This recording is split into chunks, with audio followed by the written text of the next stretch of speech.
everyone, welcome back to my YouTube channel. I'm Vivian and I'm an IELTS trainer.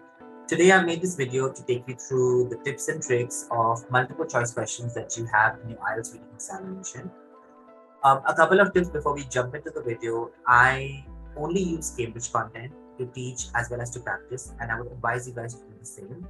The reason why I recommend this is because Cambridge content is what is used by IDP and British Council all over the world, and that's the kind of questions, the kind of format that you would actually get in the actual examination. I mean, it's completely okay to pick up passages from outside, from other teachers, and go through them. I'm not sure how good they are, and I'm not really going to comment on that. But I just would say that for my students and everybody who scored great marks, I have only taught them using Cambridge, and they've really got great scores, sometimes even 9 in the IELTS reading, and they've flourished. Okay, so I'm going to recommend you to do the same.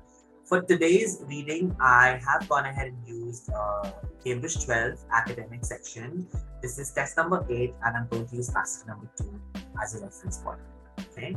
Now, a couple of tips for MCQs whenever you're doing your IELTS reading examination. Like always for reading, the most important tip is that you understand the keywords of the question. Okay. Then skim to the passage and look for the keywords, because the keywords is what you're going to be able to correlate your question with. Your keywords may or may not be in the same word or the same format. So a little bit of English out here really helps, that if you know the language really well. So just keep an eye out for them. Look at the keywords, try and look in the passage and understand what would match them, and then start looking for your answers. Now, for multiple choice questions, one really important suggestion would always be that you try to answer the question by yourself before looking at the options that are provided. Okay. So, for example, let's say the question is, where does Vivian like to eat? Okay. I would then look at the passage. What does the passage say about my eating habits and where I prefer to go eating? Answer that question myself in my head, and then look at the options provided in the question and compare it and see which is the most closest option to the answer that I have found in the passage, and then mark that. Okay. The reason why I recommend we do that is because if you read the options beforehand, there's a very high possibility that you'll get confused and you'll start not being able to understand the passage really completely. Because I think the goal that Cambridge and British Council and even IDP would want to go ahead and follow is at least to confuse you a little bit. So my way of teaching has always been simple, clear-cut, and straightforward. Please go ahead and check the question, look at the passage, try to find the answer by yourself, and then mark the closest option that you find in the passage. Okay. And yes, most importantly, concentrate. Reading is a game of concentration. The more you concentrate, the more you're going to be able to understand the passage more. So I'm going to go ahead and start. This is, like I said, from test number 8, Cambridge Academic 12. I'm using section number 2 for this. So question number 14 says, what did the 2006 discovery of the animal bone reveal about the rings? I am going to go ahead and highlight the important points of this question, which is the 2006 discovery talking about of the animal bone, talking about the rings. One good thing about numbers and names is that the form of that word, the number, will never change. Okay, so you'll be able to find 2006 in the passage. Now, I've gone ahead and just taken a snip of the paragraph from where I found this answer. In this paragraph, I see 2006 appearing in 2 places. Okay. The most important thing for me is discovery after that. Discovery is another synonymous word for find. So if I read this, it says the 2006 find, together with 3 others in Yorkshire and Scotland, is compelling evidence that the lynx and the mysterious elephant were in fact one and the same animal. If this is so, it would bring toward the tassel-eared cat's estimation extinction date by roughly 5,000 years. So it says that, until this discovery, it thought to have died out a few more years than 5,000 years. Okay. And if I look a little ahead, it says, presumed to have died out in Britain at least 6,000 years ago. But after this find, it's would bring toward the tassel-eared cat's estimation extinction date by roughly 5,000 years. Technically reducing the amount of years in the extinction period. That means they probably lived a little longer. So if I look at the options here, it says the first one, physical appearance was distinctive. It does talk about the tassel-eared cat's like in the physical appearance sort of, but doesn't correlate that to the discovery in 2006. Extinction was linked to spread of farming. That's not the answer either. It vanished from Britain several thousand years ago. It definitely talks about several thousand years ago, but we have to look at what did the 2006 discovery talk about. If I look at the last option, it says it survived in Britain longer than it was previously thought. It was previously thought to have survived 6,000 years, died out 6,000 years ago, but after this, it's been understood that they died out 5,000 years ago. That means that they survived a little longer, which means that the answer in this case is option number D, and that's the mark. So you have to first read the question, look at the options, answer them by yourself, and then try and look for the answer.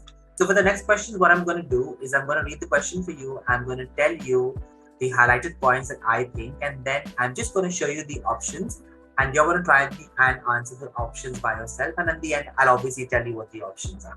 So try it with me. All right, so the next question is, what point does the writer make about large predators in the third paragraph? So third paragraph, large predators, okay. I can look here in the question, it says large predators here. I can read further, says that behave in completely different ways from those that retain them. Some of them drive dynamic processes that resonate through the whole food chain, creating niches for hundreds of species that might otherwise struggle to survive. I think what the point the writer is trying to make is that in ecosystems where large predators are, they have more species living in them because that's the kind of a process that large predators would drive. That means that they add more species, they add more living things into that particular ecosystem. So if I look at the options over here, you guys try this answer by yourself and tell me which one the option will be. Okay? Think in your mind. I mean, you obviously can't tell me because this is a video, but try to answer the question by yourself. I'm going to wait and count till 3 and then mark the answer. You can even pause if you want more time. So the answer in this case, as I said, because they add more species. So different species is another word for biodiversity in an ecosystem, which is why their presence can increase biodiversity. That's what this answer is. Moving on to the next question. It says, what does the writer suggest about British conservation in the 4th paragraph? I've taken a snip of the 4th paragraph where it talks about British conservation. That's here. I can read further. It says that they've tried to select a couple of plants and animals at a great expense and prevent them from changing. It's tried to preserve the world as if it were a jar of pickles, letting nothing in, nothing out, keeping them in a state of arrested development. But ecosystems are not merely a collection of species, they are dynamic and ever-shifting relationships between them. I think what the passage here is trying to say is that British conservation wanted to do something, okay? They were following this process, but then they realized that the process that they were following was not exactly right because things keep on changing in an actual ecosystem. If I look at the options over here, it says it's failed to achieve its aims. I'm sure that you guys would think of this as the first option, but let me give you a hint. It's not the first option because aim is actually an end result. In this particular paragraph, 4th paragraph that is, as per the question, doesn't talk about their end game or what is their objective behind this particular conservation project, which is why it will not be the first one. You guys can think from the other 3, B, C, and D. Tell me which one would be the most appropriate. Okay, so I'm going to answer. It's like I said, process. Process is another word for approach. Okay, it has taken a misguided approach because the approach that they wanted to do was contain that ecosystem in a state of arrested development, but they were not able to do that because ecosystems have a tendency of evolving every now and then. Okay, awesome. Moving on to the next question, which says protecting large areas from the sea from commercial fishing would result in. Okay. The keywords out here is protecting large areas from the sea and what would it result in. So I see protecting large areas from commercial fishing over here. It says that we could once more see what 18th century literature describes. I'm sure that you guys wouldn't really know what 18th century literature would actually have. I think that's the time of Moby Dick and everything, but we won't really go into that. If I read further, it says that the policy would also greatly boost catches in the surrounding areas. The fishing industry's insistence, that's fine, I can read this. Please remember, For commercial fishing, okay, that is anything that's like, on a business scale, what would they want? They would want everything to be a little more. So if this protecting large areas from commercial fishing would greatly boost catches, that means there's going to be a little bit of a profit for them. There's going to be some kind of a benefit for them. Okay, that's what it's trying to make, because the policy would greatly boost catches. The policy would result in doing this. That's what the resulting is. So if I look at the options over here, I think you guys will be able to find the answer by yourself. Think of the commercial advantage, okay, that is going to have, and then you go ahead and mark the option. Okay, I'm just going to pause for another 3 seconds here while you choose the right option for yourself. It's the first one, because it is talking about the benefits of the fishing industry. I'm so sorry, the screenshot that I took for this particular question had finishing instead. So, but the actual question would be fishing industry. All right. Awesome. Now we have one more question. So, according to the author, what distinguishes rewilding from other environmental campaigns? Okay. So, what distinguishes, what makes it different is what you have to look at from other environmental campaigns. I can see rewilding is mentioned over here. And if I read a little further, it does talk about, so above it does talk about the campaigners articulate on what they are doing. I don't think that's important. Let me quickly skim through, go to the next sentence. It says, one of the reasons why the enthusiasm for rewilding is spreading so quickly in Britain is that it helps create a more inspiring vision. Okay, inspiring vision is also a kind of anything that inspires you will obviously be something that your mind would like to keep, right? So look at the options here and tell me, what should it be?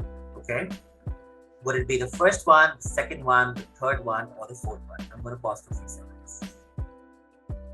So what distinguishes rewilding from other environmental campaigns is that the enthusiasm for rewilding is spreading so quickly in Britain that it helps to create a more inspiring vision. An inspiring vision is something, it's a kind of a message that is trying to show, okay, the positivity of that message is so appealing to everybody. That's why there's enthusiasm with it, and that's what makes it distinguishes rewilding from other environmental campaigns. So the answer out here would be number C.